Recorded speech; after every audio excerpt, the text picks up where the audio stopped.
Welcome back to Get With It Programming. I'm Chase Ingram. I'm Captain America. And along with me is Bill Grundler. Wolverine. Hey, everybody.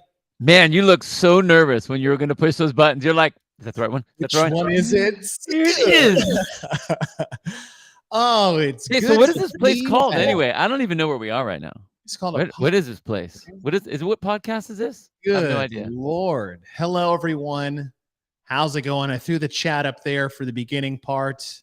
Corey, Alyssa, Lampinen? Lalapin? I don't know. I'm saying it wrong. Bruce Wayne. Hey, everybody. Been a hot guys minute. and girls. A lot of life has happened over the last couple of weeks between Bill and I, and they all center around injuries. Yeah, right. Because we were rolling in hot going into Wodapalooza, which was awesome, by the way, which is what we're here to talk about. We're going to go over the individual programming of the 2023 TYR Wodapalooza Fitness Festival. That's a mouthful. Yeah. Janelle, Angelo, what's up, everyone?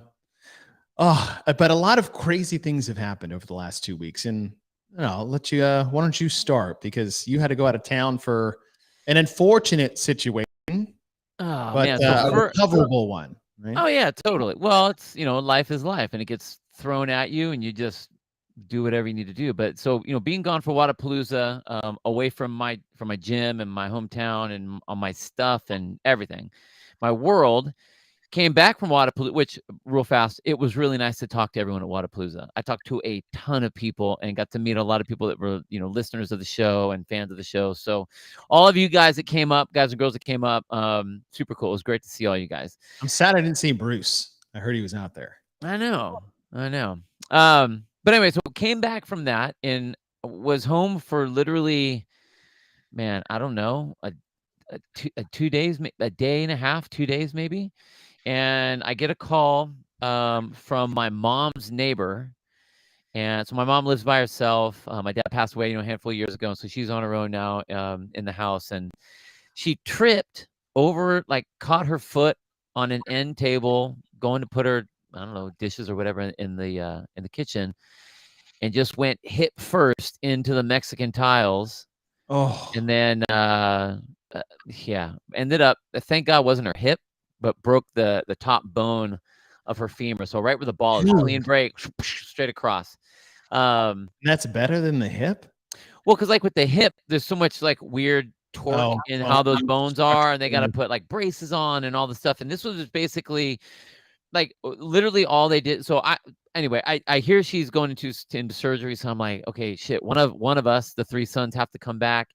Everyone's kind of doing their thing, and I'm like, all right, I'll grab a car. I'll drive out to Phoenix, and I'll hang out with my mom in the hospital and take care of all that stuff. So our neighbor was nice enough to get her down there, which was great, and stayed with her through that. I'm on the road on the Thursday when she's getting her surgery, and I'm like, oh, man, here it goes. She's going to be wheeled into surgery. And, dude, it was a 20-minute surgery. That's it. Man. 20 minutes. 20 minutes. This 80-year-old lady snaps the head of her femur. And they go in and just little cut in the butt and just like a couple pins, buzzed them in, sent her out. And I was like, whoa. It's amazing what they do now. Yeah. Well, yeah. I would have thought they would have to open her whole hip side and just. I mean, they just basically sealed and fixed in place. Her hip didn't, her leg didn't, the ball didn't come out of socket. She didn't tear any, I mean, it was a lucky break for what it was, 100%. Although that doesn't change the fact of what you have to deal with as an 80-year-old woman that is not like some master's athlete or something like that. And it hurts. And so when you think about the top of your femur is the center point of any leg movement you might have. Lifting your leg up, pushing your leg down, pulling it to the side, pulling it in, rotating, anything.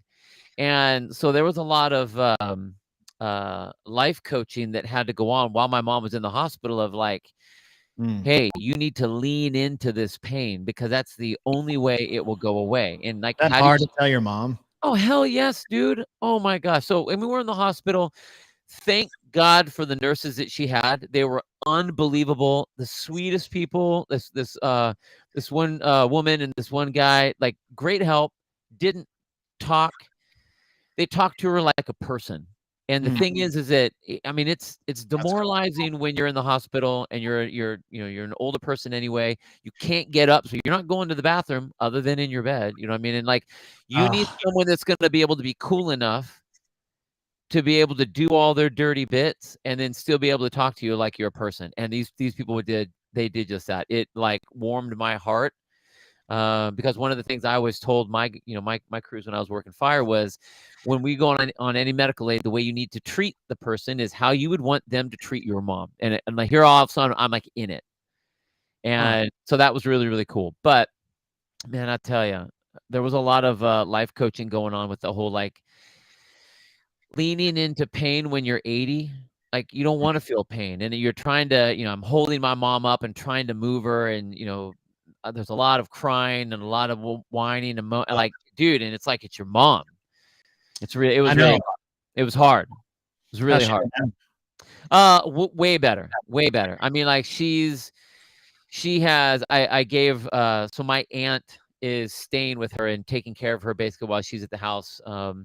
She didn't want to go to like one of those acute care centers or like a rehab facility or whatever. So we were having people come to the house, but I needed someone in the house to watch her 24/7 to make sure she was doing okay. And my aunt did great. Had to teach her how to give shots to my mom because they had to do like a blood thinner. So it's like it was an injection blood thinner. I mean, it's not like you had to find a vein sort of thing. It was like, right at the belly, but still you got to. A lot of people don't like needles, and if you don't like needles and someone has to give it, it's like, okay, you're going to have to do this. So I had her practicing on me, on my leg with the cap on still to know how hard to hit, and go into the skin and then all that kind of stuff. But gave a lot, wrote down a whole setup of exercise that I saw the PT people doing that they could use. Bought my mom and I put it on my Instagram that Airdyne. Dude, that took me way back. Right? There was the time where like CrossFit gyms scoured like nursing homes to find all the Airdyne that you could possibly do. I mean, well, yeah, because there wasn't Airdyne. There weren't. Yeah, that was the only one. That was the original's Devil's Tricycle or Devil's Bike, whatever. And so it was great, and it was really cool, man. The guy that I bought it from, he had done CrossFit like back in the day, and just use this because he was getting hurt and all these different kind of things. But it's just funny, man, when you're a CrossFitter, and that's why I put that up, like, tell me you're a CrossFitter without telling me you're a CrossFitter. The conversation, I just went to go buy the bike from this guy. He had it up for like $65. I ended up talking to this dude for like 45 minutes. Wow. And like we're talking like old school working out stuff. And he's like saying how this movement hurts and that movement hurts. And then like you just go into like coach mode. And I mean, we're talking about what he can use in his garage and how he can do this movement over here and do these things. And the guy's like, hey, you know what? It's free. Just give me $40 and just take that thing out of here. It's cool. It was awesome. It was awesome. Really cool. A little coaching, took some 20% off.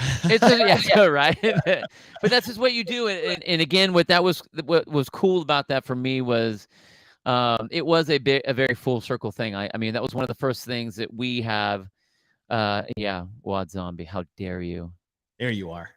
How dare you? Anyway, even though we've been having that discussion with someone that did do CrossFit, and then now re-talking to them about CrossFit, getting them fired up about like, okay, yeah, so it's not just about throwing as much weight as you possibly can because all CrossFitters just want to go heavy and just want to go as fast as you can. And I'm like, Yeah, that's right. CrossFit, and now here I am using CrossFit to get my mom to rehab to rebuild, and I think that really turned the switch for the guy. It was like, oh, you can use it for that because it can be infinitely scalable, and it was really cool, man. I drove away like with a big smile on my face. So it was really cool. Hey, movement is medicine. You know it. Movement is medicine.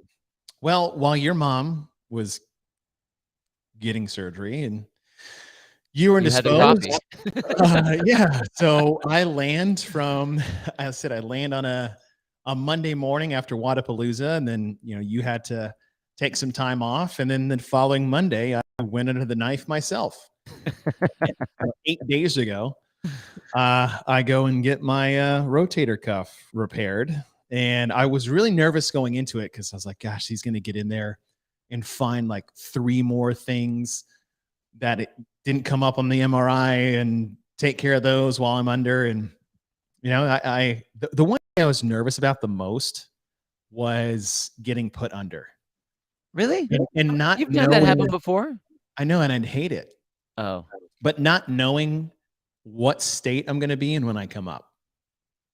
So like coming out of, kidney surgery in college, like that was a miserable experience because it was like a 4 or 5 hour surgery. So like I was coming out of a heavy sedated state. Yeah. In the shoulder, I did 11 years ago. Not so much. I know I got pretty emotional because I was, it's like, oh, I'm ruined and my life is over. I'm not an athlete anymore. Yeah. And this time I was just nervous because I don't know. I guess I'm obviously older, and I was nervous about like how I would awake. Like, am I going to wake up just like, oh, what's up, or wake because of the pain? It just depends. And I was most nervous about that. Well, okay, so he goes in there, they put me out. I wake up back in my little care room, and they're like, hey, great news. Your biceps tendon is fantastic. I was like, oh, yeah. Like, it's like, there's just some swelling, but that's just due to like the injury that you have. So, you're overworking the biceps tendon because you don't have rotator cuffs to do the work that they're supposed to do. So it was taking the overload there, but he's like, it was great. Your labrum, great. We didn't touch any of that. I'm like, oh, that's so awesome. Because my other However, he's like, however, your supraspinatus, which is at basically the top of your shoulder, was torn, and your infra was torn as well. There's more damage there than we saw, probably because I did more after the fact of the MRI. But the procedure is really cool. Is they go at the top of my humerus, and now we're talking the shoulder part, and they drill 2 holes down in it, and then they tunnel it out to the side, and they basically like suture your tendons and pull them into the holes and then tack them down with screws. So, the pain on Monday was unpleasant and they shave some bone spurs out of my, AC joint to make sure they don't cut up anything in there. But yeah, if you're watching us on YouTube, I should be in a sling, but I'm not wearing one. If you notice, like this arm, and I am currently trying to lift the other arm right now. So I'm just sitting there with my hands together, sounding very calm. There you go. Yeah. So that was the last couple of weeks, folks. So we are sorry that we have been MIA, but life got in the way. Speaking of life getting in the way, it is snowing in Dallas. Are you serious? Yeah. Icing, I should say. It was ice snowing. We're having sleet, whatever you want to call it. Yeah. It was a full-on storm. Like we had lightning and thunder while it was like icing. It was wild. I've never seen that. Not like, is that, I don't even know what that looks like. Is that like hail? Smaller than hail? Small. So think of like tiny little ice balls that would be raindrops are just frozen. Got it. Okay. They're not thick where like they go up and down, and then they fall because they're too heavy because they freeze and drop and freeze and drop. No. But yeah, Renata. Okay, this is a great question. Am I still doing the open? Yes, I am. And the way I'm going to do it, so I'm signed up for the open. I knew I was going to be out of commission before I ever signed up for the open, but I'm in. I got my 13-year badge in the email. Did you get that in the email? I got that. Yeah, I did. And if you guys aren't signed up for the open yet, let me just tell you a little story. Is that I am doing the open. I have one arm. And I talked to Kevin Ogar. I was like, oh hey, my gosh, are you doing the adaptive? I have an idea. I am not registering for, so I needed to preface this. Like, I am not pretending to be this guy, but would it be okay to do all the upper extremity open workouts? He's like, because I don't want to pretend like it's like, oh, you find someone has a real problem. It's like missing an arm. And it's like, no. I just want to do the workouts because they would be the only ones I can do. I still want to participate in the Worldwide Open, but this just seems like an easy way to just like, okay, I'll do that one. Yeah. And as he goes, that would be so fucking awesome. I was like, great idea, dude. Well, what I also want to do is like, listen, I want to do the open with everybody. Like, I want to be a part of it. It's a big deal to me. And if I can do a workout that's tailor-made for the situation that I'm temporarily in, but I also want to show people like how freaking hard these things are or how awesome it is to do this. Because listen, there's probably 1,000 people that are not going to do the open because they've got a shoulder thing or an elbow thing or a knee thing. I was like, and they're not going to sign up for the open. But I'm like, sign up for the open, just modify it, be a part of it. So I'm going to be a part of it. I'm not going to register anything on the worldwide leaderboard, which sucks, but like, I'm going to still play. And yeah, Watami, I'm probably going to get destroyed. Well, yeah.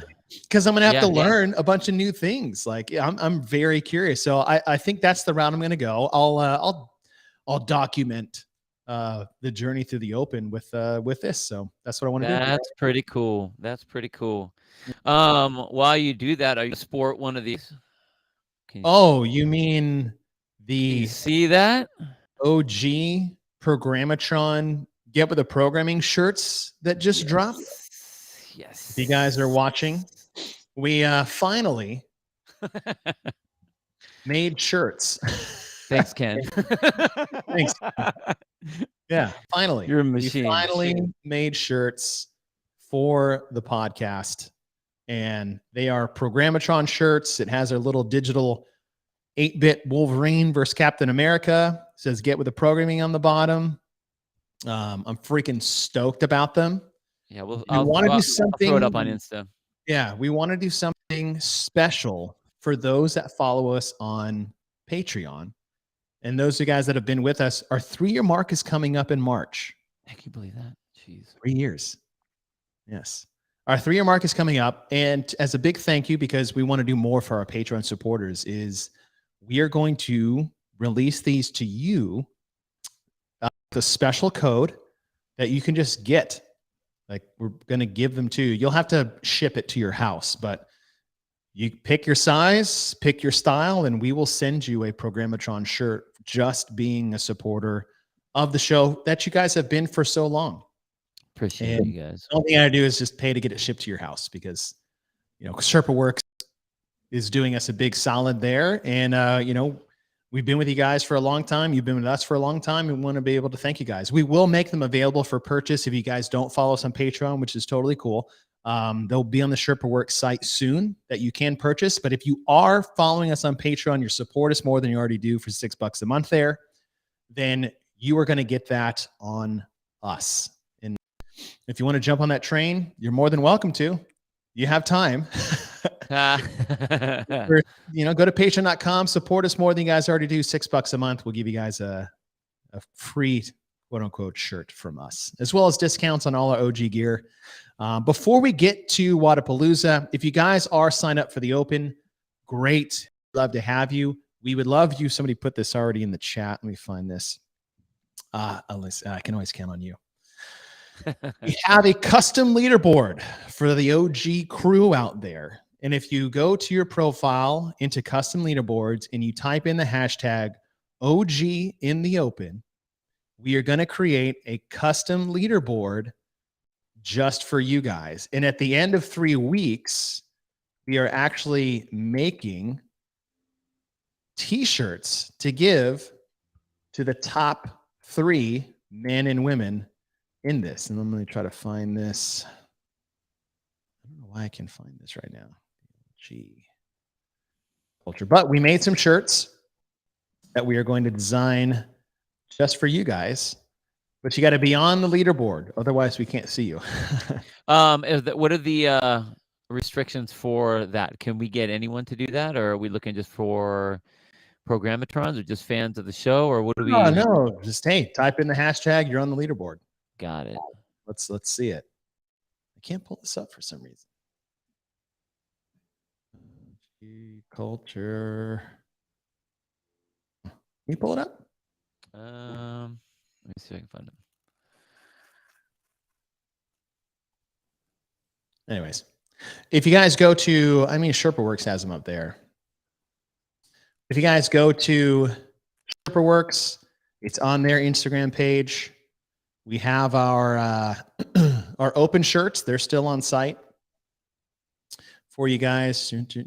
No, I don't see it. Well, we'll get to it. But use the hashtag OG in the open, and we'll have a custom leaderboard, top 3 men and women after the weekend. We will send you a special first, second, and third place shirt. All right, Bill. It was a little bit ago, but Wodapalooza went down. And you got to call the individual action with Sean Woodland. I got to sit around and watch the individual competition. Yes, there it is. Fittest OG in the open. Let me put this to the side. Yes, fittest OG. OG in the open.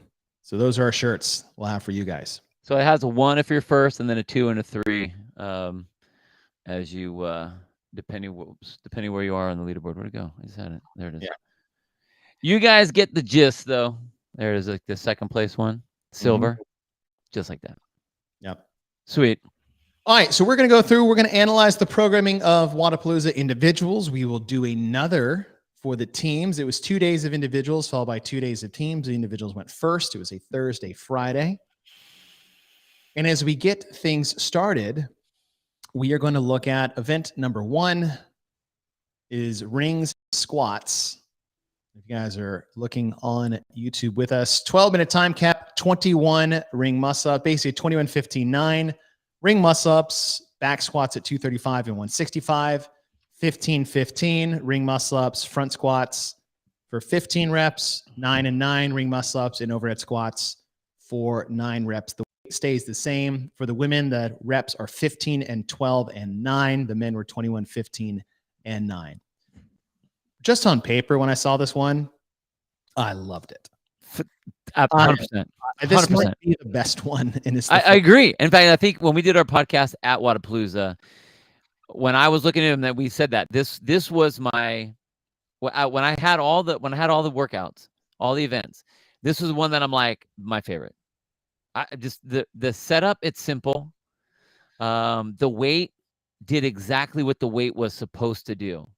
And the fact that they picked that weight for the squats, and it was that weight for all the squats, forced everyone to really go into some ugly places on the overhead squat, which is exactly what I wanted to see. And we saw that in all the divisions, on the women's side, on the men's side, even as you went from elite down to the RX or the intermediate and the RX and the masters and everything. It was, man, this is my favorite one. I love it. So good. I have no critiques of on paper. On paper. Well, okay, let me ask you this. What did you think about the numbers that they picked for the ring muscle up when they went down with the women?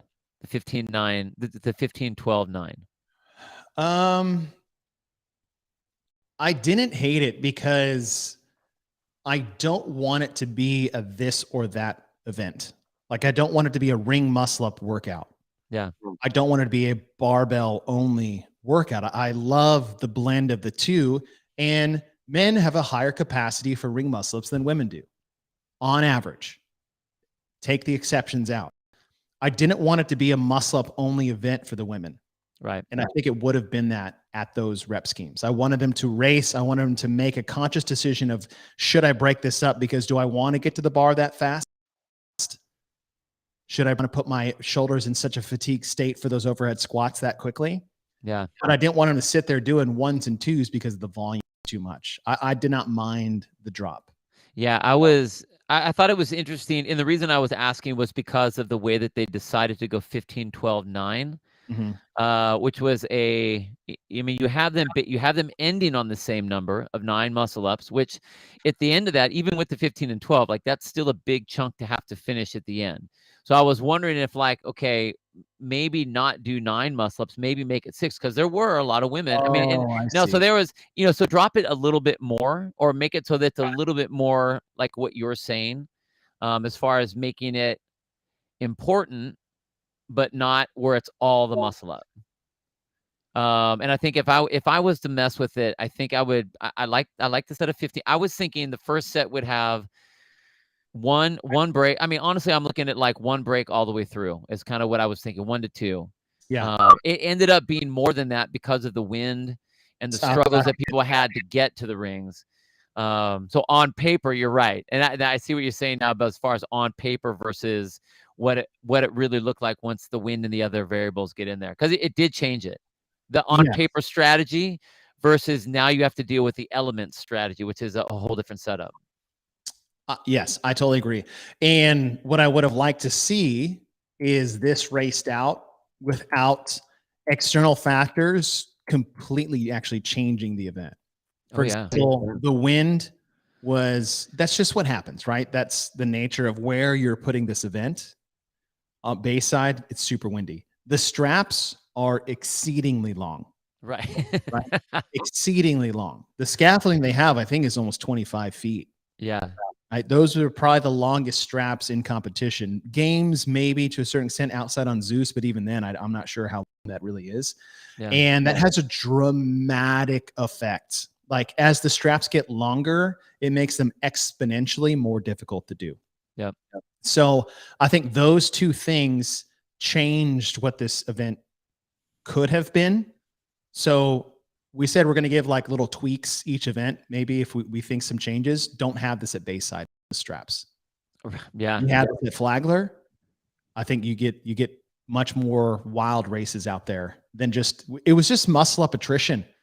Can you figure out the timing of the wind swing and the rings every time you took a break, or figuring out how to do a muscle up on long straps? I think that actually still made it a muscle up event. Totally. Yeah. I think it was like Emma Carey was in the front, was in the lead, and then all of a sudden got behind because she like just couldn't get both hands on the ring. She's hanging by one ring at one point and then like fell off. So you're right. There were a lot of those outside variables for that. But you're right. I wouldn't change on paper at all. Man, I tell you, if you had it on the short rings in Flagler, right? Oh, man, I think there would be a lot more epic fails on the overhead squat than we actually saw. Just because you would push the pace on the muscle ups now. You can push them. Right. So you're right. That would be cool. That would be cool. That one little twink. But that being said, love this. When I actually have a functioning upper body, I cannot wait to try this. Yeah. I cannot wait. Time frame, we're looking at see, rings and squats. No, that didn't work. I tap that. Yep. Ricky Garrard wins for the men. The men's side, it's, let's say, if you go down to 10, I mean, only 6 finished in the 12-minute time cap. A lot of that, weight related, but ring related. I think you shorten up those rings and you have over half the field finish that event. There are some tight time caps this weekend. Yeah. Now, reason for that, it's a huge competition. They have to get things moving. They've got a lot of moving parts. I get it. But, part of this discussion is if that's the case, then modify the programming so that people can race each other the whole time. Not get capped. So I would say this is a 10 to 12 minute event in that range. Upper body pulling and pressing with the back squats. Great. Moving right to event 2, 22-minute cap, 4 legless rope climbs, 40 weighted GHD sit-ups with a 20 and 14-pound med ball, 90-foot double overhead kettlebell walking lunge, 20 kettlebell hang clean and jerks, 1 mile on the assault runner, and then you go back, 20 kettlebell thrusters, 90 front rack walking lunge, 40 regular GHD sit-ups, and then 5 regular rope climbs. And the concept here is that the back half is easier than the front half as far as skill and difficulty, but you're smoked going into the back half. So I think this is akin when you're lowering the weights or the skills is dropping a rep scheme. So you have a 21-15-9 to encourage intensity across the board. You drop the weights, difficulty, and skill levels, so you encourage intensity towards the back half. I thought this was a clever way to do this in a long chipper. I liked how it was set up. I think that as far as and we said this a lot. I said this a lot too. I think when we were out there, there were a lot of events that I wouldn't necessarily like it as much as a competitive race, but more as a training tool. And I like this for a training tool to be able to establish some sort of capacity for a long term when you have to grind through things. The way the numbers, the rep schemes, way they were set up, having that mile run in the middle, and then you're right, trying to push the back half of it. It was really interesting though, because it really is set up in a way that up until about the first half, 3/4 of the mile, it's all buy-in. There were a lot of people that came off, a buy-in. The run, and well, the hard thing was that nobody knew where they were on the run, so you couldn't tell how you were supposed to gauge. You had to just go what you thought, but then again, like, we're racing, so if do I need to go? I want to know if I need to go faster to catch you or not.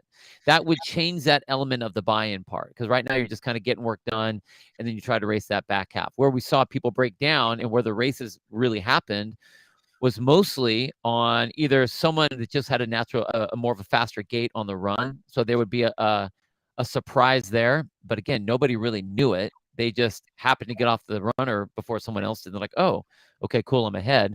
But then at the GHC sit-up, that's where we saw people really break down, especially between like Ricky and Roman, was right at that point where you're pushing, and then that's where you break down. So it's really interesting that this long setup, long time cap, but really you only have the last 3 movements are your race for the most part. The things before that are virtually, you're buying before that. Yeah. But a lot of things. And the other part was the transitions that you had to have on all the, like, the lunges and the overhead stuff, the turnarounds. I think that you don't really realize how much that plays into your event until you see it. On paper, again, it's one of those ones that, like, on paper, 90 feet. Okay, well, that's easy. We'll make 90 feet on the way back, so it looks pretty on paper. But then you're doing the down and back and partial back and down and back again and partial. You only turn one time here. You turn twice on this other movement. It's a trip, and that piece could throw a lot of the athletes off too, because they're in the middle of just, like, moving. Yeah. So I think it got a little messy in real life. But on paper, it looked nice. It looked pretty. Yeah.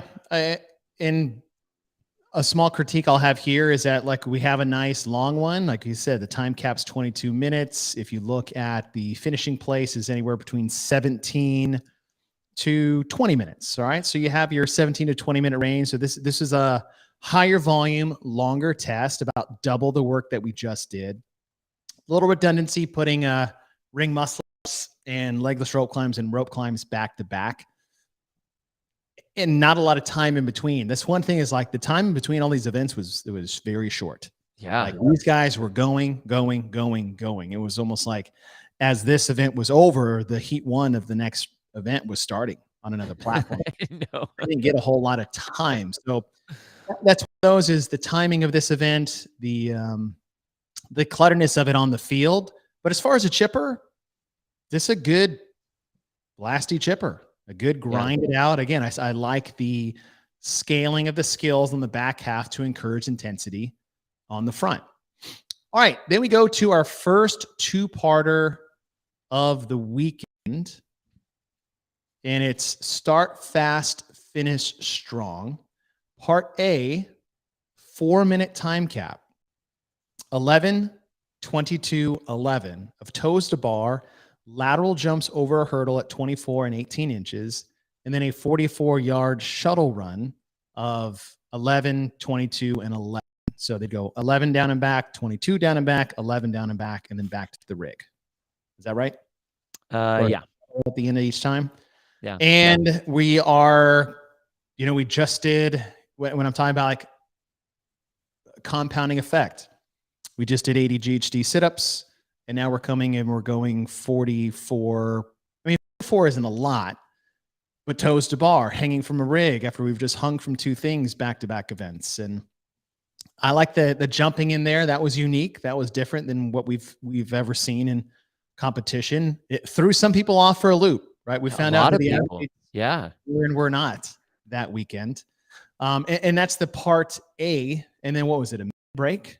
Minute break. So 4-minute time cap, 1-minute break, straight into finish strong. And you have a 10-minute time cap of 1,000-meter row, 20 D-ball cleans at 150 and 100, and then a 300-foot D-ball bear hug carry. And I think we're on the call. I'll just leave that one up there. I think we're on the call when we're going through these events, and they brought us in and said the buy-in for this event, and we immediately looked at each other on our like Google screen because we have another 5-minute, or not a 5-minute, a 1,000-meter buy-in row, where is even more of a buy-in because you've got the 20 cleans on the backside of it into the bear hug, which for the men is going to be the event. Right. How they navigate that. Through the women, not so much. But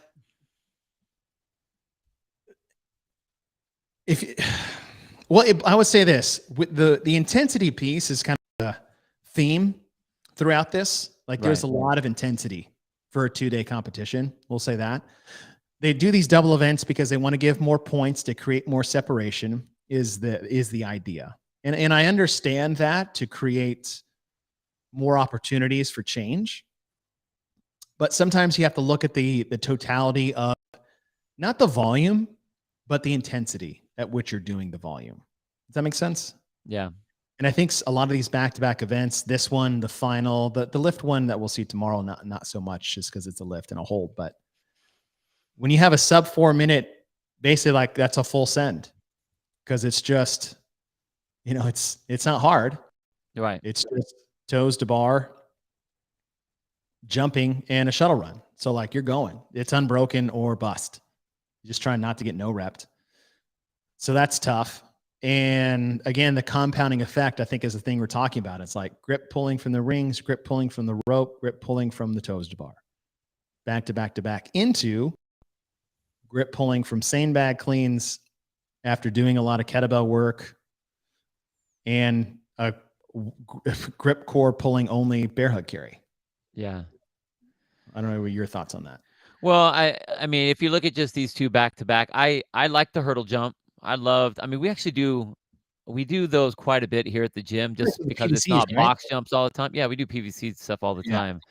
So I like that plyometric setup. It was interesting to see that people were so fast that they got ahead of themselves, and it would like mess their jump tempo up, so they kind of like fall around a little bit. The toes to bar, you're right, 44 is not a lot, but because it's not a lot, you're forced to do all unbroken. And you jump on, you have to do them fast. So you're going to be doing more of like that punch with the midline. Mm-hmm.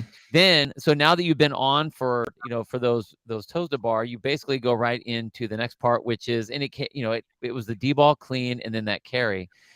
It would have been really interesting to see that last piece, the finish strong part, flipped.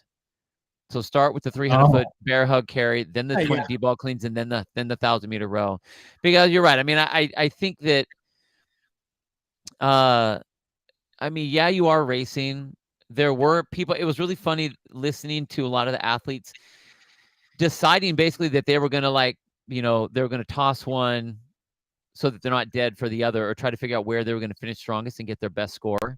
Right. And in every single one of the double events like that, That's what they were thinking. All right, which one do I not really care about as much, or which one do I not need as much, rather than I need to go all out on this one, and I need to go all out on all, get all the points on this next one. At least it didn't appear that way. It looked like people were gaming their strong piece. Oh, some people were definitely doing that. And we've talked about that. It's like, is a mid-pack finish and a first place finish better than me getting 10th in both? Right. The answer is yes. Yeah. So I think that definitely changes it. And if you, I think just for the second, I mean, I like both of the pieces. I think they're fine. You're right. The intensity is pretty high. I would have liked to see that last one. We have yet to see an end. We've seen just a row and see what that time is, but to see a finish on a row, like where people are going for it on the row, right? To like have to full send the rope, because every time, and we've said it, it ends up being the buy-in to your event. The buy-in to your event. Could you imagine if everyone would then be able to do the 300 D-ball carry unbroken, everybody, no matter what their size were, everyone could have done that. Then the cleans all of a sudden would have been not about I need to save anything, because I need to get onto that rower as fast as I can to be able to go. So like now it's a little bit different. Not I'm trying to save my grip, but now it's like, okay, what's my breath going to be? Or am I going to do this with all my back so I can save my legs for the drive on the row and the pull? It's just it changes it. Yeah. And it would have been fun to see that. My initial thought of doing that, actually, I think, because my theme for this is these double events created almost too much intensity for the athletes. Right. There's a lot of events that are sprint events that require a level of intensity that is tough to go to multiple times in a 2-day time span, which I think led to a lot of these athletes, if you talk to them, were surprised about how wrecked, like not beat up, like wrecked they were. And it's because of the intensity, which I think we could spend a whole episode on. That's why intensity is so important and potent and relative to your just general fitness space. What I would have liked to seen as a theme is the feel of the need to create these double events to create more points and drama. I think it's one of those where we did a little too much and we could have just kept it a bit more simple. And I'll say this in the final when we get there, but I think just taking these split events and making them one would have been better for the athletes physically and been fine for the overall results of the weekend. Like you could have made this a 3-rounder, an up and down little pyramid style, but thrown in the row in the middle and some sandbag work, like made it one whole event. It's going to take 10 to 12 minutes and the intensity is going to be way less potent. And the reason why is like, I like if we flipped this, if it was a one-off, but that would have created so much worse. You know what I mean? Like putting the row at the end would have made this even more intense than it already was. No, 100%. And I agree with that. I'm trying not to do the critique that I'm giving them where there's too much intensity for the weekend. Right. I like the event, but I'm not going to do it because then I would be basically like talking out of both sides of my mouth, if that makes sense. You know what though? Like I really didn't see. I agree with the intensity part, especially when you look at the toes to bar and then the hurdle jumps, because they're really getting after it. Yeah, no, it is. I completely agree with all that. I do think that I'm just not a fan of the shuttle run. I liked it for the open because it gave us an opportunity to be able to put running in events, and we showed that we could do that. But now, since we did that, every single competition has to have a shuttle run in it. And there was no one that ran the shuttle runs. They just kind of shuffled back and forth. So I think that piece actually did bring the intensity down on that first, that part. If you wouldn't have had that, it would have been then it would have been really up, because there would have been, you can't go fast on a shuttle run. You can only go top a certain speed. It's annoying. The other problem with part A is there's no separation. No. Like look at these times. 222, 232, 234, 234, 234, 236, 236, 236, 236, 237, 237, 237. Like that. I mean, that's not a race. That's just trying not to get no repped or getting a favorable draw or your size won you the event. Like it's just not an event. Okay, check this. What about this? Take out A. Mm-hmm. and make it one event where you go with B. But what you do is you extend it out a little bit. So what you do is you go 3 rounds, 500-meter row, 10 D-ball cleans, and you increase from 100-foot D-ball carry to 200 feet to 300 feet on each round. Okay. Yeah. I mean, because like toes to bar, hurdle jump, like I don't think we lost anything because there are other blasters in here. So I don't think we're losing anything if we were just to scratch that one. You scrap that, you wouldn't have lost much. No. Okay. And then Like, you still get the the D-ball carry and the cleans and the rowing in there, still. The rep scheme you would have done?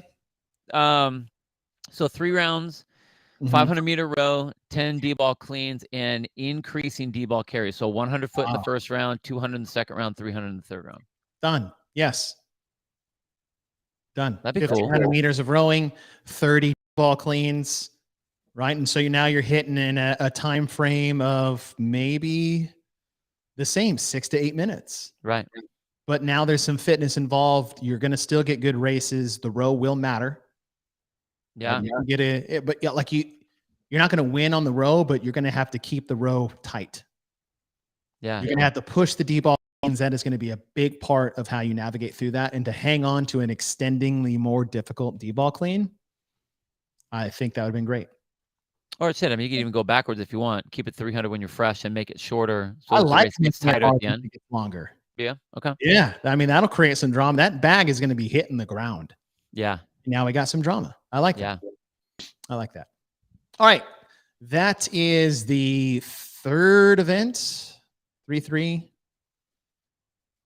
And then yes. So that was the end of day 1, right? Yeah. Okay. So moving to day 2, we have a 2-scored event to start things off. We have liftoff. That is the clean and jerk. You have 4 minutes to establish a 1 rep max clean and jerk. Now I believe it was 1 lift with a 30-second window, a 90-second rest, or was it like 20-second window, 90-second rest for 3 attempts? Yeah, something like that. Yeah. So you get 3 attempts, which I'm glad it's 3. It's 2. We've seen 2 in the past. 3 shots to hit a 1 rep max. The part B was after this is over, you basically had a minute break. You had a max or a 1-time parallel freestanding handstand hold.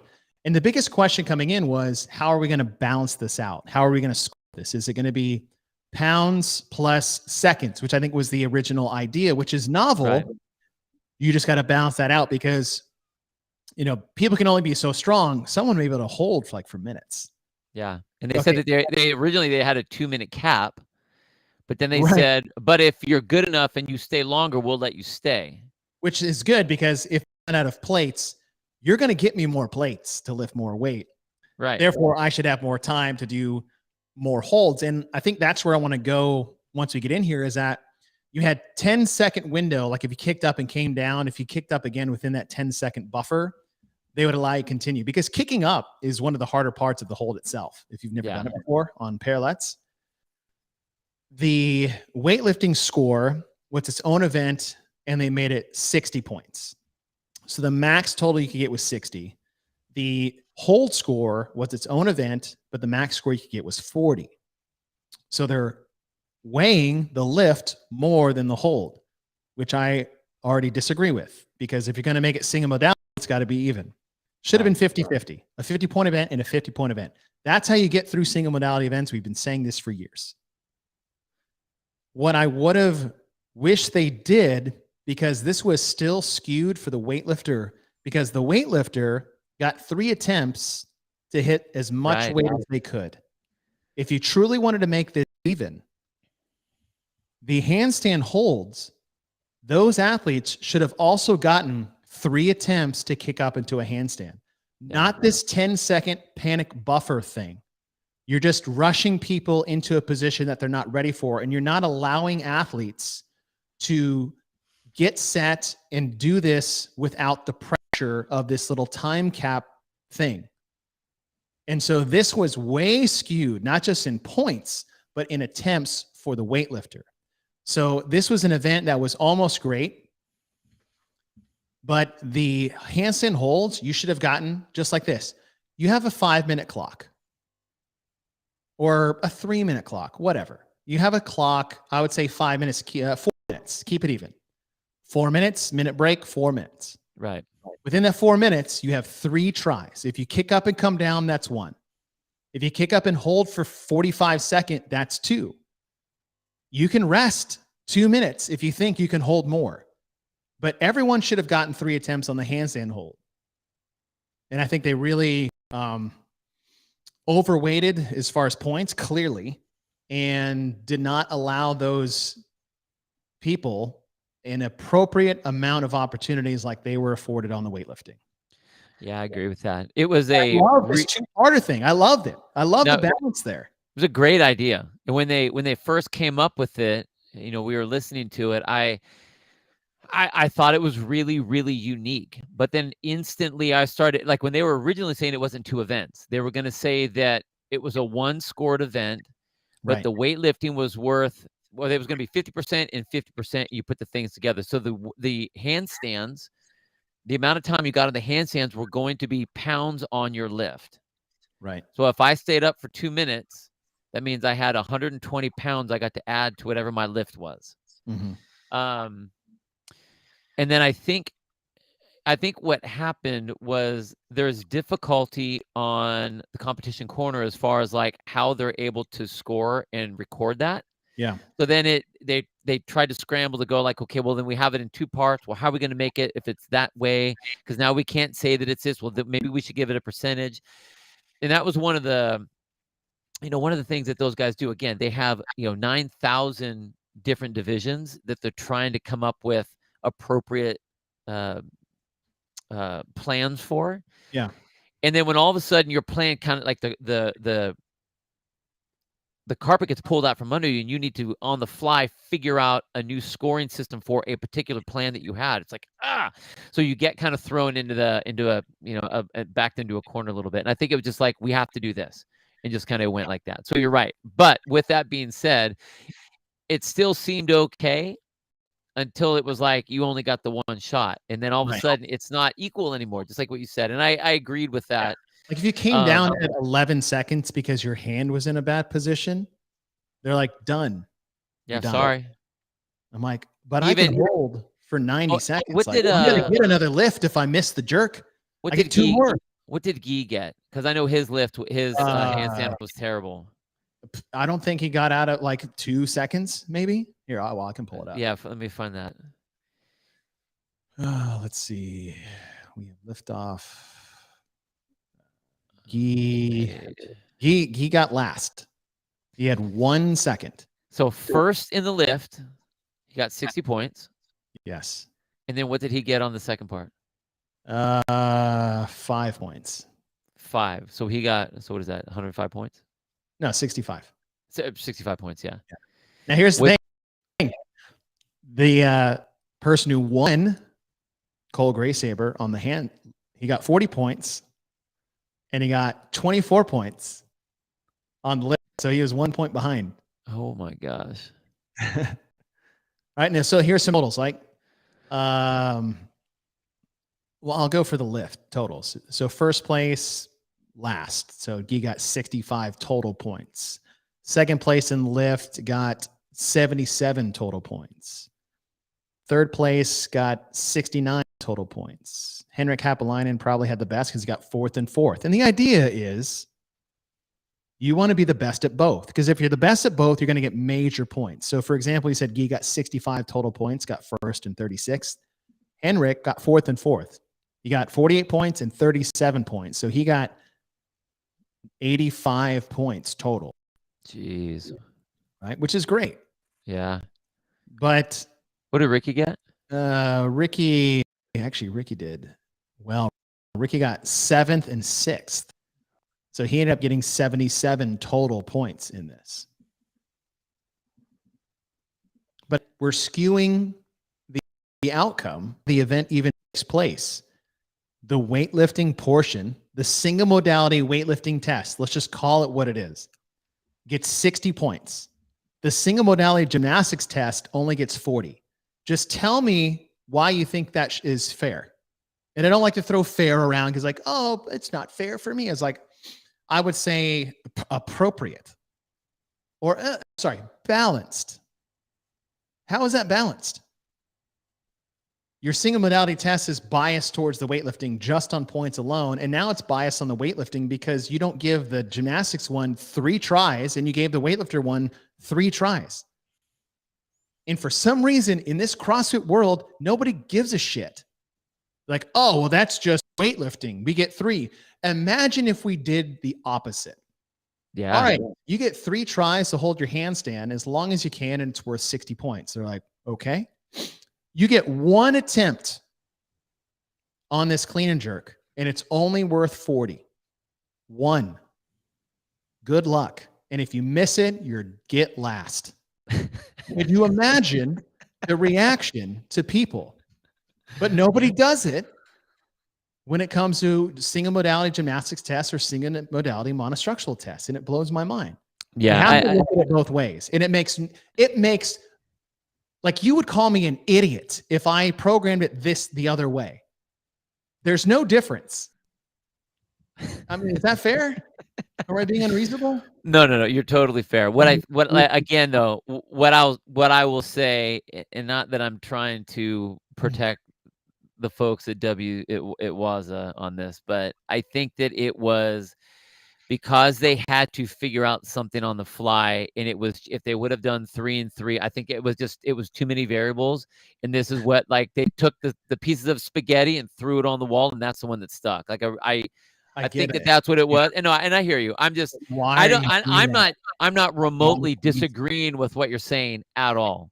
Yeah. At all. 100%. 3 attempts squared across the board.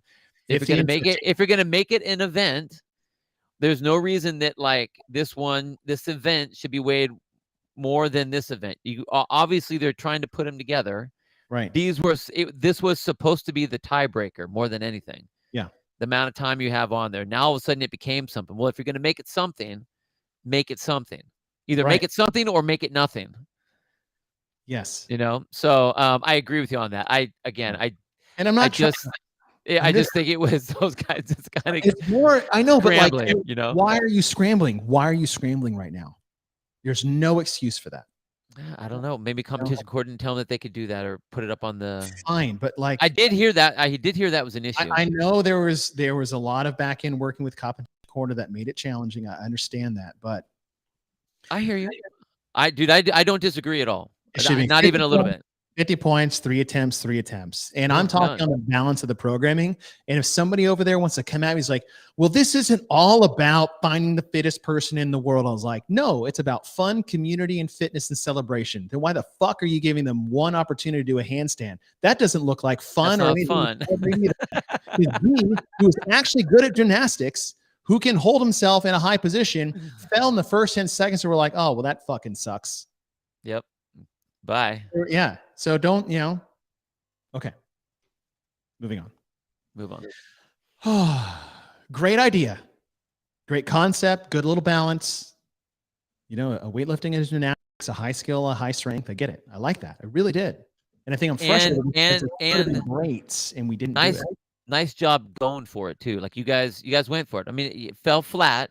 Yeah. You went for it. But like that, I mean, you're I haven't seen anybody else take that shot, so good on you for that. But now we know what happens. Yes, now we can fix it. It's easy.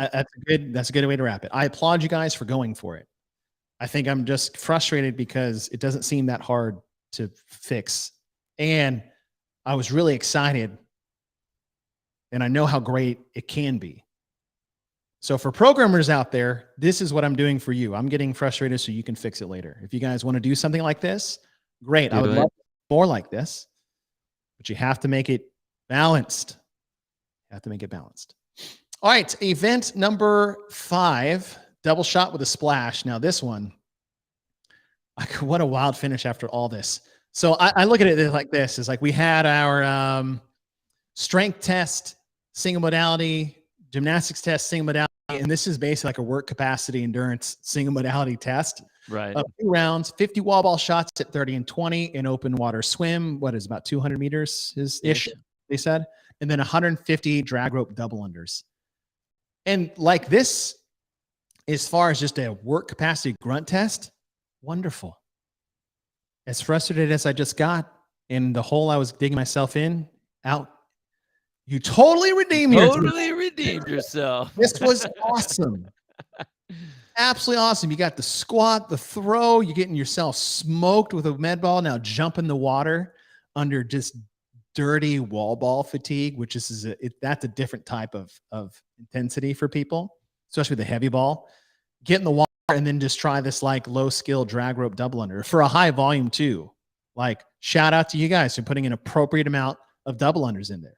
Yeah. 5 years ago, this probably would have been like 50 wall balls, swim, 50 double unders, 2 rounds. I'm like, then I would have, freaked out. But no, perfect number of wall ball shots for a 2-rounder with this. Perfect. Can all these people do 50? Yes. Should they? Different answer. Because you get in the water after this. You have to, because you're going to be swimming and breathing hard. Swimming, yes. And like swimming under good conditions in a pool is a lot different than swimming under 50 unbroken wall ball shots in choppy water. Oh, yeah. And in that drag rope, like this was great. Yeah, I thought it was awesome. My favorite part was the second round of the swim. Oh yeah, because everyone was tired, and you could see everyone's face like, "Oh fuck, here we go." Shit. A little double Dutch tap before they jump into the water. Right. Ready? I'm not ready. I'm ready. I'm not ready. No, that was that was my number 2 favorite of the weekend. It was awesome. It was awesome. Yeah. Time frame you have here. You've got. We're blasting your legs here. Blasting your lungs, upper body endurance with the rope and the swim and the wall ball. Got like a push pull and then fatigue. It's great. 14 to 16 minutes is your range from fastest to about mid pack or your top 10. All right. So we've had a 20-minute, 10 to 12, sub 3, 8, heavy day gymnastics test.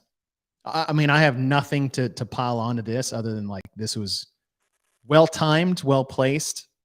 And just well put together. Yeah, it was awesome.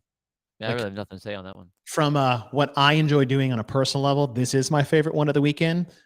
As far as was a great, just overall programmed event, the first one is still like that's one I would like to see like at semifinals. Yeah, and just see how good people can be. Yeah, like that's a great semifinal. Shit, if that was the semifinal finale, I would have no problem with it. I would dig that. That one? 100%, yeah. That would be awesome. Yeah. Awesome. Or because again, it's one of those events, again, going back to that, where not only are you showing your fitness, but you're gambling. You're forced to have to gamble. You're going to gamble on the muscle ups, and you have to gamble on the overhead squats. And then put that final event pressure to go to the CrossFit Games gambling in there. Yep. Listen, I know you guys don't need to hear what would be cool for us, but like that's how good that event is. Yeah. Rings and squats, 21, 15, 9. Put 3 barbells out there on the competition floor. One side, that's the pull-up rig. Don't even roll it. Like I don't even want that to be a part of the event. Bar 1, bar 2, bar 3. Change the colors of it if you want to make it cool looking. Use a short bar. Yeah. Really F some people up. Dude, that would be sick. That's how much I love that event. All right, finale, 2-parter again. Miami Meat Market into Dirty Isabel. Miami Meat Market is 3 rounds, 25 chest to bar pull-ups, 15 dumbbell bench press at 80 and 55 pounds. Is that right? Yes. Yes. And then after those 3 rounds of a pull-push, you finish on a 30 and 21 cal echo bike. It is not part of the 3-rounder. 9-minute cap. Most people were in that 6 to 7 minute range for finishing this. 6 to 7 minutes. Chest to bar pull-ups, 75. We haven't pulled really since day 1, right? Yeah. 75, 25 at a time. None of these athletes aren't used to. It hasn't been a whole lot of pulling. Dumbbell bench press, unique. Haven't seen that. Was that in a qualifier for one of these events one year? Yeah. Yes, I think so. I think it was as well.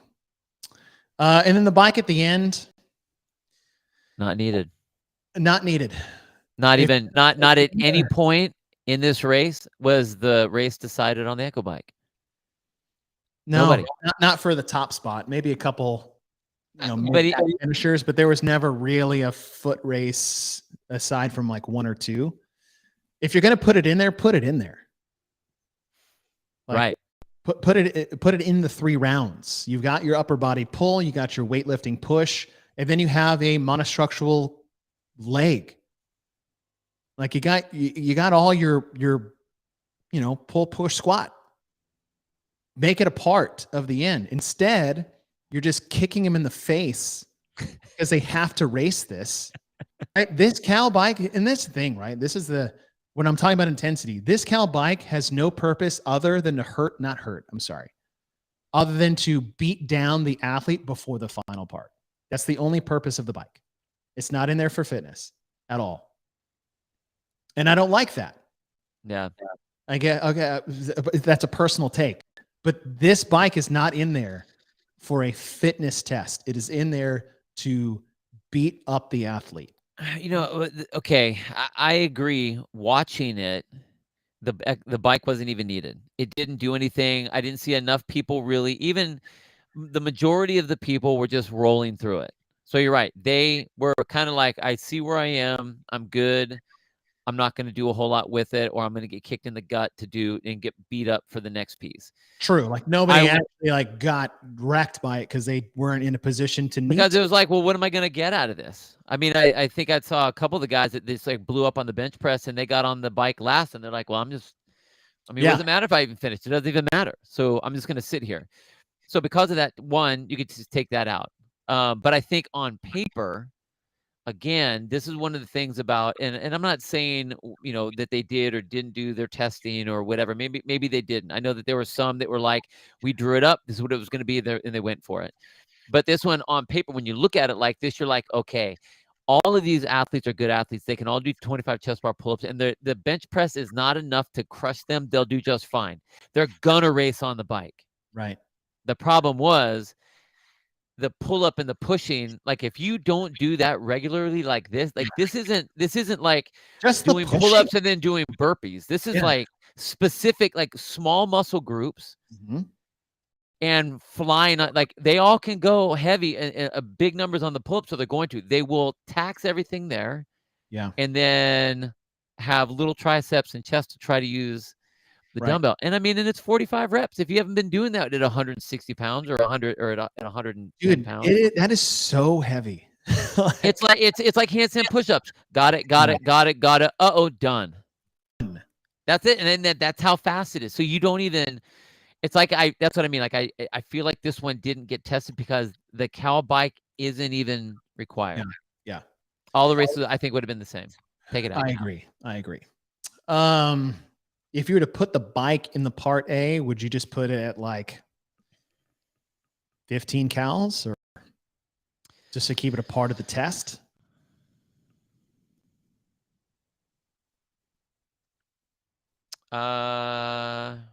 Because it has its place if it's a part of the test. Like there's room to add value to it. Like I would better with 3 rounds with the bike in there as part of it than taking it out completely and just having this push pull. Okay, then go. I mean, part of me wants to go 20, but 3 rounds of 20 is too much. That all of a sudden that the intensity is going to come way down, like 15? Way down. 15 and 12 for the men and women? I almost just say go 10 and 7. Really? It's just a cap. Because okay, if you're running, that means you'll go full. 10 calories, 30 seconds of full send. Yeah. Okay. And the thing is, it's only 10 calories, so you can, if you cruise it, it's going to take you 30, 35 seconds. If you go fast, you'll get it done in 15 seconds. You have a chance to make up here if you're going to be slow on the pull-up. So like you can use it to your advantage because of that exponential. Yeah. But I think at 30, Everyone starts and then they just settle in. Yeah. Especially at this point. Okay. All right. So you have a 9-minute cap there. After the cap, you move to Dirty Isabel. And it was like a 1-minute break, 30 bar facing burpees into 30, quote, unbroken power snatches at 125 and 85. Every time you break, 3 bar facing burpees. So we get to the end here, sub 7 minutes. Everyone's within 3 minutes and change. So you have a 6 to 8 minute workout into a 3 to 4 minute one. And before someone's like, add them together because that's the time they work. No, you're scoring them separately. Therefore, they will be attacked differently and separately. Yeah. This was just a burner at the end after doing dumbbell bench press. I'm sure burpees weren't the most explosive thing off the ground, and 75 chest to bar pull-ups and then pulling the bar off the ground wasn't the easiest thing. And I come back to what I said on the first back-to-back one that we had is you could have just put them together somehow. Yeah. I think you give yourself the time that is allotted here. So you have 9-minute cap, 7-minute cap with a minute in between. There's something to be said of making a 15-minute capped event finale of a 3-rounder with all of these in there. Because if you look at the chest to bar pull-ups, it's a gymnastic pull. You look at the dumbbell bench press, it's a horizontal plane weight push. You have the bike in the middle, which is a little bit of everything. And then you have the burpee, which is a horizontal plane push from the floor in a gymnastic sense. And then you have the barbell snatch, which is a weightlifting pull. So you have all the makings in here of a beautiful pyramid of movements. Gymnastic pull, weightlifting push, monostructural bike, gymnastic push, weightlifting pull. You could have made a 3-round finale here in a beautiful balance of pull, push, gymnastics, and weightlifting. It's all here. Yeah. In one event. And it actually had people be tested instead of just like beat up. What do you think? I'm not a fan of double workouts like that. I'm not a fan of it. Yeah. Because it ends up being too much of a game rather than fitnessing, or having where each one is tested, because a test is for that particular test, not what did the test before do to this test here, but then have them scored completely different. If they're scored differently, they shouldn't be affecting each other. You have that over the course of the competition, but not when they're like this, intentionally tried to distract the other one. I like the idea of this event where you have to go unbroken, and if you don't, there's a penalty. Yeah. I thought that was really cool because it forced you into whatever. But also, if you put this at the end, even though the intent is, as you're designing this will be exciting. They'll be, cashing all in to try to make it. I would have liked to see this event earlier in the competition by itself, not as the Dirty Isabel. Yeah. Or the back-to-back. No, just the Dirty Isabel part. If like you had to do this, if we had to modify the last 2 events and put them together, I agree. You could do a 25-15, 25-15 with a 30 burpees or 30 of something else in the middle if you wanted to, or 10 or whatever on the bike. 3 rounds of that, totally. Back and forth. I totally agree. You have so many cool puzzle pieces. Right. Instead of, again, trying to make, I think that like the theme was trying to make every event overly intensified and exciting. Not intensity for intensity's sake, but intensity for excitement's sake. Excitement's sake, yeah. But it ended up not having the excitement piece. It just really like leaned into the intensity piece on the athletes. Yeah, like, oh, this is so intense and fun to watch. Is like, but people have to still do this. Yeah, and the more that they get beat up, the less intense it is and less exciting it is. Mm-hmm. And that's what ends up happening. That's why it's not fun to see the final two events where you see some athletes are going like, well, I'm just not going to go real hard on this one. Yeah. I'm going to mellow out on this one and then I'll go hard on the next one. Which some people were doing. Totally. Especially when you're not in contention. Like the one thing we tried to do, or they tried to do, was create more opportunity for points to create more competition. Yeah. And what it ended up doing, and you couldn't have predicted this. I'm not saying they should have known this. I'm just what it ended up happening is people just gamed it more. Right. If you give me one chance to score points, I'm going to take full advantage of it. If you give me two, I'm going to figure out the best, easiest way to do it for my longevity and point success or point potential, which you saw a lot of people try to take advantage of. Right. I mean, Danny Spiegel did that in the final. Yeah. It's like, yeah, I did. I mean, she didn't loaf part A. She's like, I just did what I needed to do in the beginning part. Yeah. And then I crushed part B. And like, you're right. And Carrie did the opposite. Yeah. She tried to do the same thing. Right? She didn't handle the weight dumbbell bench very well. So she totally went forward along with Danny Spiegel. Yeah. On that one. Right. And so the two parters, I get why and what they thought they needed to do.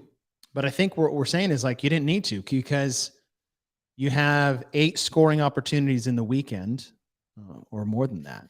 You had 5 today and you had 9 scoring opportunities. One was 60 and 40, really? So not all 100 points. Yeah. Yeah.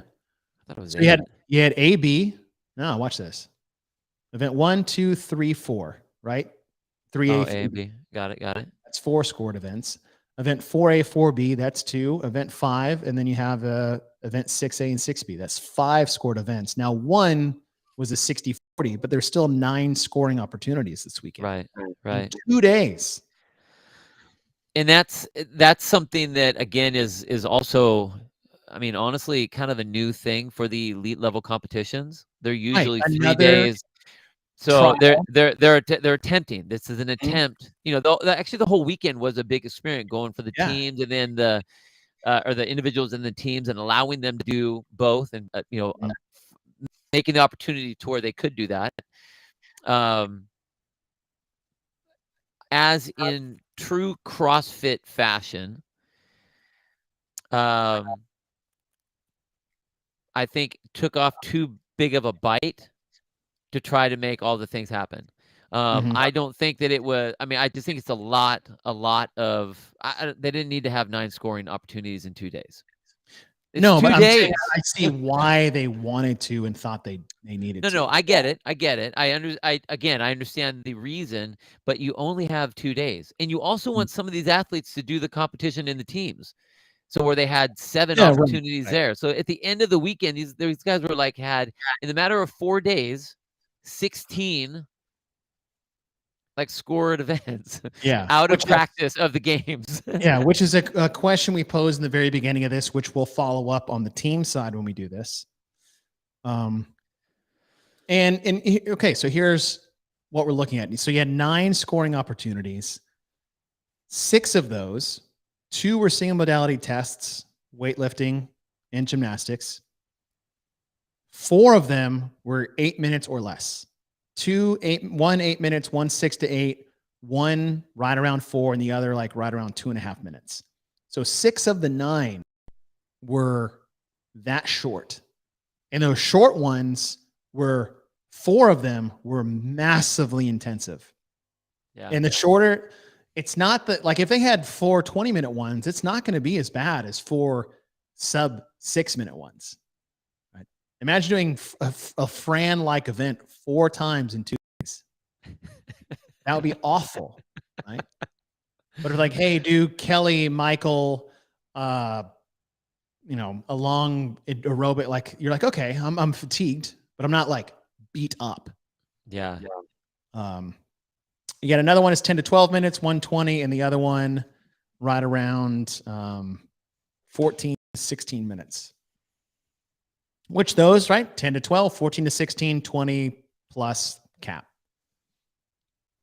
But when and so when we analyze this a bit, and as we wrap up here, is your goal was to create a fitness festival where it's fun, exciting for the athletes and spectators. You wanted to create more scoring opportunities so it's more exciting for those watching and gives the athletes more opportunities to score. The backfire there was you created a lot of intensity with these double scored events, which in turn have a much more drastic effect on the recovery. Like these guys aren't coming in like full stop trained either. They just came off. They're coming in to have some fun. They just came off of Christmas and the holidays and the right. And that's on them to be prepared for the test. But as it's promoted, it's not promoted to just like, it's not a Dubai where they just like beat you to death, or what happened at Rogue was like super intense and tough for the athletes as well. And it's promoted as laid back, it's fun. We're not trying to find the fittest man and woman team on earth. We're just trying to have a good test and have a party, right? And so I think the effort, kind of like the weightlifting gymnastics, you said. I love this 2-day format. I think as we grow, they are really onto something here, and I applaud them for going for it. Right? As they went for it with the gymnastics and weightlifting back to back, I applaud them. I think they try to do more than they really needed to. Retrospective, right? Easy to say now. Right. Easy to say now. Because before you're like, oh yeah, that event, they get more points. I totally get it. Yeah, that'll be more exciting. And then you watch it happen. You're like, oh damn, like this is hot. And I think the athletes felt the same way coming in and not necessarily the same way coming out, if you talk to a lot of them. And one thing you have to judge what was put down was they were told, we want you to do both. So if you want to do both, like hopefully you look at the totality of 4 days and that you balance that out for those that want to, that you're encouraging to do that. All right, so looking at the Village program itself, Bill, we have our Element 26 thumb tape review. The precipice of fun, community, exciting tests, spectator experience, athlete experience. I think that still shouldn't trump having a balanced test of fitness, because that also is fun for athletes to know that they're out there all playing on an even playing field. So what do you give it? I give it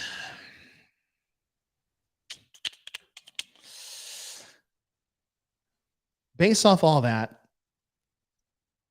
I'm going to give this, because I didn't tweak down half the events, I'm going to give this a 1. Okay.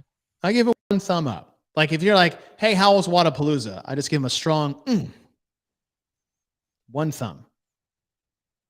I think to take away these double events, they're unnecessary. All the components in there could have been turned into one, so the program wasn't just like off the wall, batshit crazy and unnecessary. The simple fix of the 2-parter with the weightlifting one is there. I love the concept. I like this 2-day format. I understand why they created more. And I'm just coming at it's like, okay, you had some strength, you had some endurance, you had a lot of short ones. Like 2015 CrossFit Games, there's a lot of short ones. I'll give you 1. You got 1 from me. Okay. How about you? I obviously agree with all the things that you said and that we've been talking about here through the show.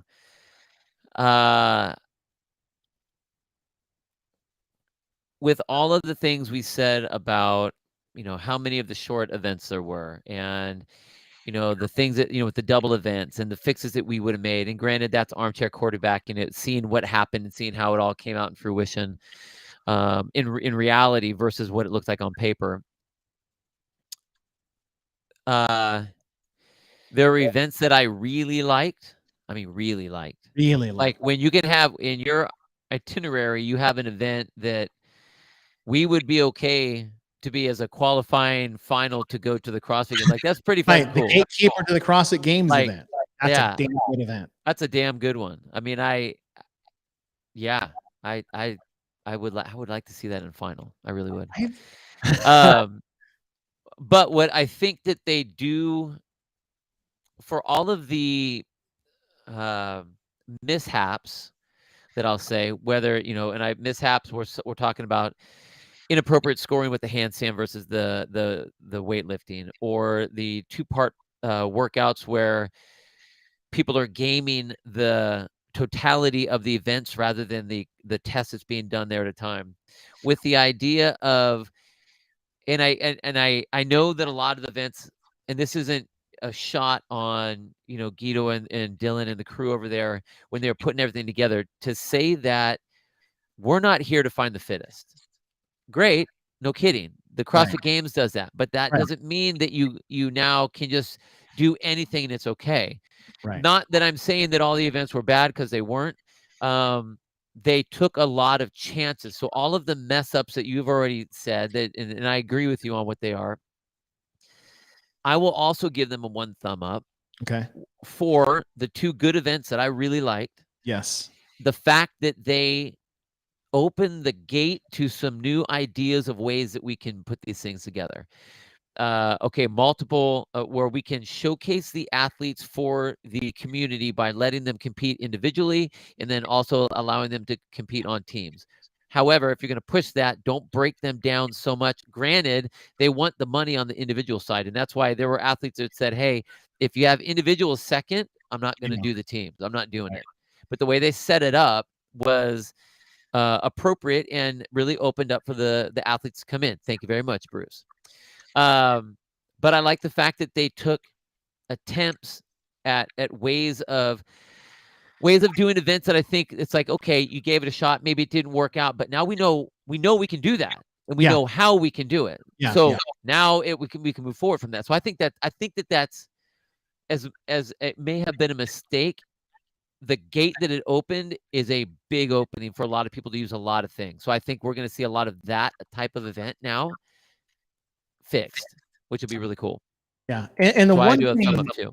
I love it. And I like what you just said right there. And I think that's a great place to kind of cap things off is, yes, we may have our constructive criticism, but I do not want to scare Wodapalooza away from trying new things. Oh man, do it. Someone has to. Because someone has to. And I think we're in a position now with people that watch what's going on and they just want to find something to just like rip the house down. And that's not what I'm saying. I'm saying this back-to-back test gymnastics, like it was such a good idea. We're almost there. So the critique I have is to do it again, but make it better.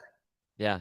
You don't need to do all of these scored events because you wanted to give people more excitement.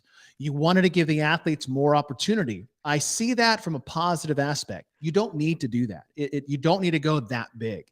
Well, and I think in this age, of raising the bar, you can raise the bar by improving the bar, not just getting it higher. You can improve the quality of the bar too. Well, think about this. What do people want to see? Like if you're talking about for the fans and the community, what do they want to see? They want to see the athletes perform. They can't perform if they're beaten to shit. Yeah. If you allow them to set up, if you allow them, if you look at not just the cool things that they're doing, right, but the way that it's designed so that every time they step on the floor, they're ready to go. Not like, well, shit, I'm going to sandbag this one so that I can do okay on this one. I have 4 more today that I have to do. So I'm just going to kind of, I'm going to manage, little damage control here. I'll throw a big lift, damage control on the next one. Then I can swim. Let them perform, but they have to be on the stage to perform. I think that's what we need to do. Which is, again, thank you guys for going for it. I will never fault someone for taking a shot. And the thing is, like, Wodapalooza's been around a long time. Like that group, that community, that competition is well established and will always be there. They are one of the front running off-season competitions that CrossFit has. And everybody wants to go. I mean, I myself tell people all the time, look, if you can't go to the games as a spectator, go to Wodapalooza. Yeah, go to Wodapalooza. I mean, it is an experience. Yes. So but with that being said, keep doing what you're doing because that opens the door for other programmers and other competitions to go. I mean, we just do it all the time. We see something like, I never thought of it that way. Right. Now all the things, it's like this whole door, all these other rooms just opened up of things that you can create. And that's really cool. So keep doing what you guys are doing. Yes. And I just wanted to throw it out there for all of us. Like, It's always okay to critique and criticize. We get that thrown away all the time, but adding some value of, have you thought of it this way? Can we try that? Don't just try to bring someone's house down because maybe you don't like what they did. I mean, Bill and I have our personal opinions on things, but dear Wodapalooza, keep trying new things in a sense of relief. You don't have to do as much as you think you need to do to improve the product. Right. To improve the product. That's it. And I love the attention. As you said, I really enjoyed that. And Bill and I, with both one thumb, they're like, hey, how was Wodapalooza? Boom. You get one thumb up from me. Love that place. All right, guys. Thank you guys for joining us. It's good to be back. Appreciate the interaction all day. We'll see you guys next time. Take care. Bye, guys.